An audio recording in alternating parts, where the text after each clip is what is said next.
Hey guys, it's Eric from Football Lab. We're excited to show you how to build your first play using our play designer. From the home screen, in this case, I've got a team set up, so we're already seeing some of our feed filled in, but we've moved the navigation over to the left side where you'll now see a playbook link. We're going to click the playbook link, and now we're brought to the playbook home screen. And so the playbook home screen is going to summarize a couple of bits of information. It's going to include plays that you've either worked on recently, have recently been shared to your team play, or as plays start getting added to the community, you'll also be served up some of the most recent plays from the community playbook in case you want to be able to review and possibly bring them over to your team playbook.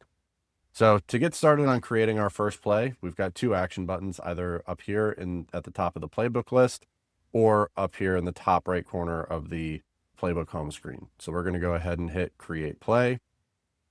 We'll give our play a name. In this case, we're going to just do a very simple slant flat concept, and we'll do it on a football field diagram. And so from here, we can add a play description. We can add additional tags to the play, and then we'll go ahead and click continue. The first thing that we'll have to do here is create or establish our formation. And so you can see I've got a couple of existing formations already. To get our formation built, we're just going to drag our players where we want them. And if we wanted to change positions, we just click on the player and we can toggle over the position. So since I've got a couple of formations already built, I'm going to go ahead and make this a little bit easier for myself and save that to get started building my play. So we'll go ahead and click done. The first thing that we're going to want to do is we can start adding moves right away. You'll notice if we click on a player, we've got a couple of different options here. One, we can start adding the move right away. We can also add a pre-snap motion. So if you end up introducing like a jet motion or something along those lines, this will allow the player to move before the ball getting snapped. And then you've also got a move option, right? So if you've got certain reads in the route tree that you want to apply, you can use the move option to display those. But for now, since we're just doing this nice and easy, we're going to go ahead and click add move. And so from here, I can drag the endpoint. And then I can also manipulate the midpoint, right? So adding a little elbow. So we're turning this into more of a slant look. Similarly, we'll do that flat route underneath the slant. And then we'll mirror the same thing on the right side of the field as well, turning this into a slant.